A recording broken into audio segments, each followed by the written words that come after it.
So we can use this definition of derivative, or the Newton quotient, to find the derivative of this function.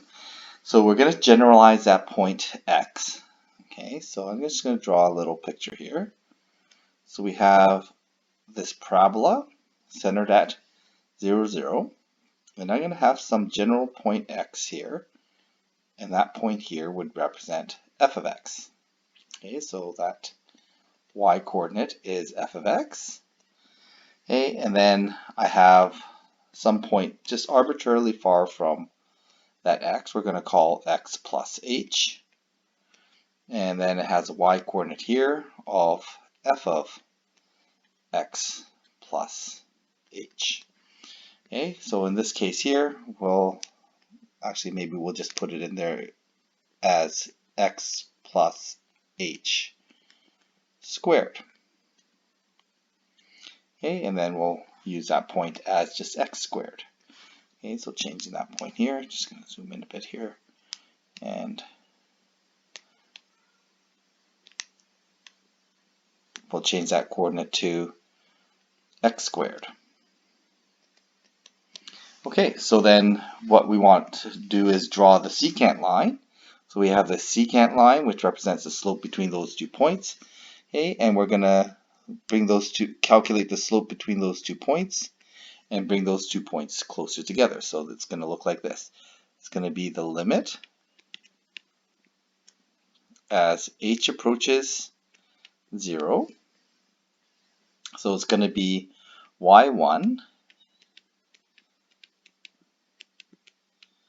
okay, minus y2, which is going to be the x squared coordinate. So that would be the change in the y coordinates, all over the change in the x coordinates is going to be x plus h minus x. Well, that's just going to end up being h, which is a run. Okay, so then we want to evaluate this limit. Okay, right now if I plug in, I'm going to get x squared minus x squared, which is 0, divided by 0. So we can't evaluate that. So we want to get rid of that divide by 0 h in the denominator. Okay, to do that, we're just going to expand this out. So we're going to get x squared plus 2xh plus h squared. Okay, so this is minus the original x squared coordinate. You can see that those x squareds are going to cancel out. That's all over h. Okay, so we're going to get rid of those x squared minus x squared will cancel out. Essentially the height here from 0 to here is we're going to get rid of that height when we work out the delta y here. Okay, and so we're left with the limit as h approaches 0. It's going to be 2xh plus h squared all over h. Okay, we're going to get rid of that factor of h. Okay, so this common factor of h is going to disappear. And so we're going to be left with the limit as h approaches 0. It's going to be 2x plus h. Now we can evaluate this for h is 0, so we end up with 2x. So basically what we have then is the generalized expression, or the function as a function of x, the slope equation is going to be 2x. So that 2x will calculate slopes at any point along that curve. Now, let's just double check this. Okay, so what I'm going to use this notation, so it's going to be f prime, or the slope equation for that graph x squared, is going to be 2x. So if I plug x in here, I should be able to calculate the slope value. So let's just test this. Okay, so I'm going to test it in green here. Okay, so my check here, if I test f prime at 0, I can see clearly my slope is going to be 0. So when I plug it into this equation, I get 2 times 0, which is equal to 0. Oh, that makes perfect sense. Okay, I know that before I calculated the slope value at x equals 1, as slope of 2. So I'm just going to substitute 1 into this equation. I get 2 times 1, that's equal to 2. That makes sense. That's going to be, and as I go further to the right, it's going to get steeper. Well, that looks like it's going to work, because as x gets bigger, I'm going to have steeper slope. And in fact, if I just test on the other side,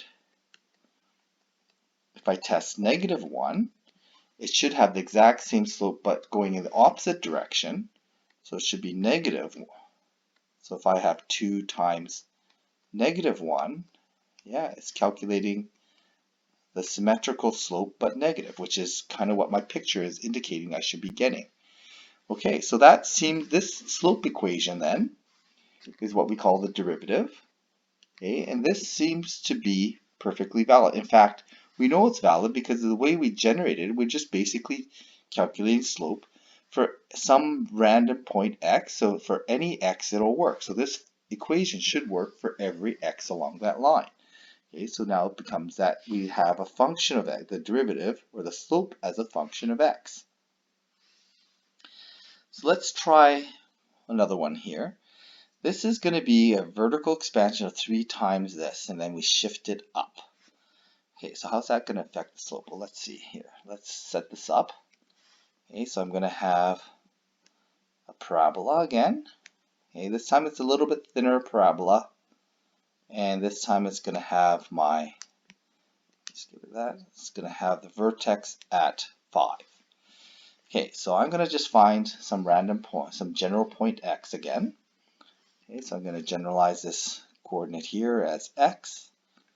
Okay, so that y coordinate here is going to be 3x squared plus 5. Okay, so that's my generalized point x. And then I'm going to move the point a little bit over to the right here. I'm going to call that x plus h. And that's going to give me a coordinate here. And that y coordinate is going to be 3x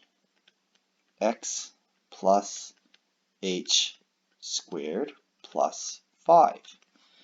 Okay, and I want to know the slope between those 2 points. Okay, I want the slope formula. So I'm going to do my limit.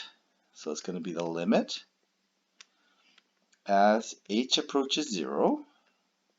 Okay, so I'm going to bring those points closer together to each other.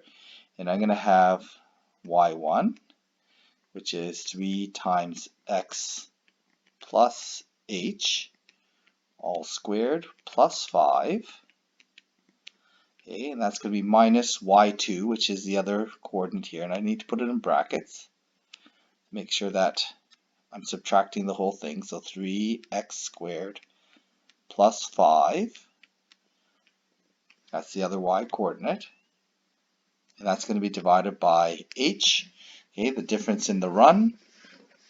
And we're going to bring those points together and find the instantaneous slope at that black dot.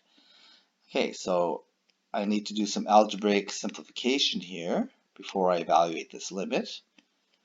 Okay, so I'm going to expand these brackets. So I'm going to end up with x squared plus 2xh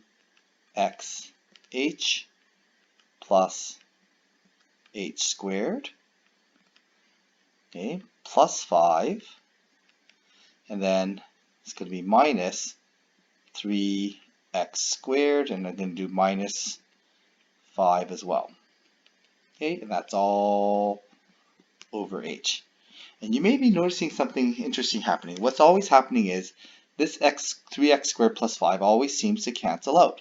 Okay, and that's because it's this initial length here, okay, and we just only want the change in y here.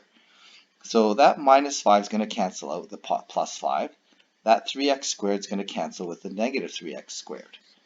Okay, so then when I simplify this,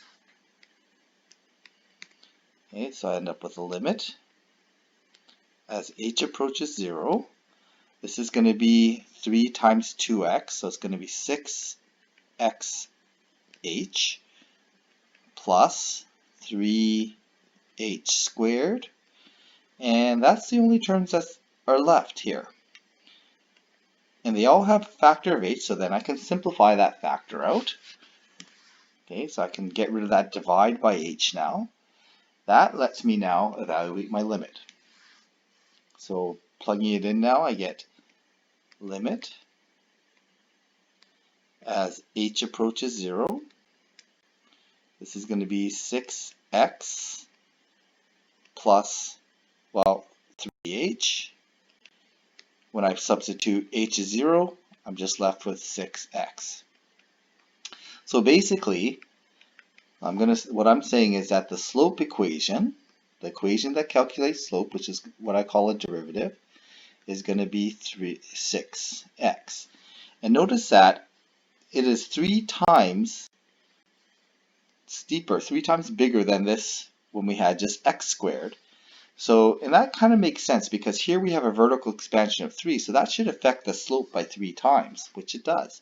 That plus 5 actually, it's not changing the shape or the slope of the graph, it's just changing the vertical position. So that plus 5 algebraically actually cancels out, and it does end up not affecting my slope in the end. So there it is. That equation is my slope equation, which I call my derivative.